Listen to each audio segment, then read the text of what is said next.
In this episode of Growing Your Sense of Self Through Self-Defense, we're going to talk about a value system that's not in your best interest. It's the one that the culture puts on us. Prior episode, I talked about Whitney Houston and how she achieved everything we're supposed to go for according to our cultural norms. Wealthy, talented, beautiful, rich, famous, just widely beloved. And she had an unhappy life ending in an early death. I'm going to quote a celebrity here.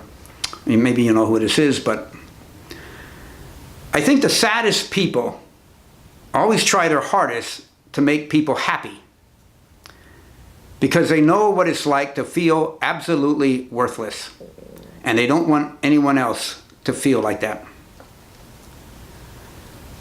That's a quote from one of our greatest comedians, Robin Williams. Robin Williams, hugely talented. He didn't have the looks of a Whitney Houston, but hugely talented, very famous. Again, worldwide, he was adored. He won an Academy Award, 2 Emmys, 6 Golden Globes, 2 Screen Actor Guild Awards, 4 Grammys, and he was inducted as a Disney legend in 2009. He had it all, right? Very rich, everything else. He committed suicide at 63, feeling absolutely worthless, knowing what that's like.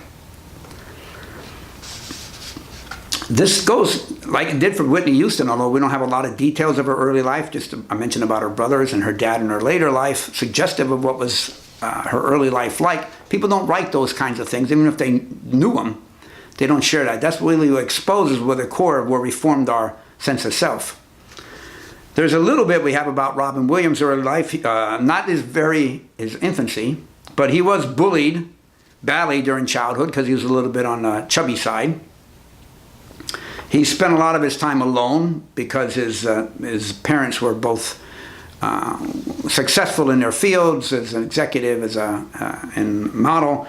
So he turned to food for support.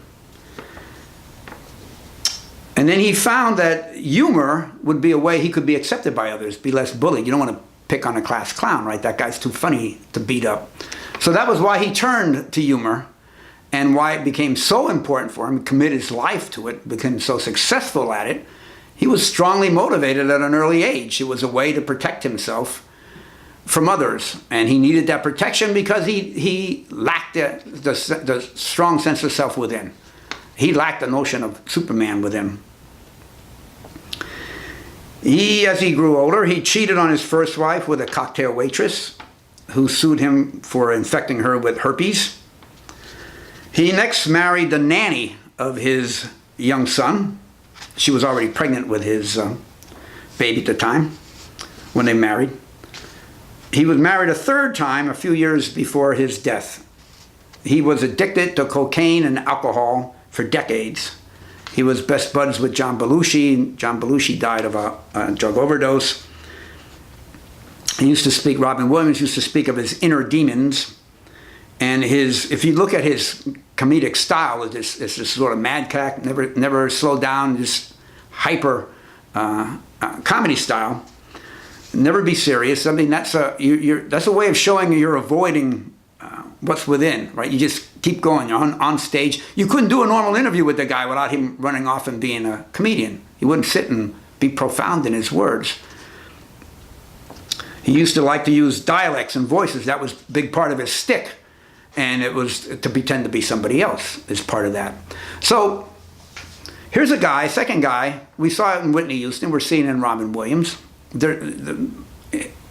Life's full of these guys who are societally or culturally enormously successful, inwardly they're miserable failures. The reason to talk about this is to, again, focus on what it is that's important. If you spend your time chasing after the dollar or the fame or whatever, you will miss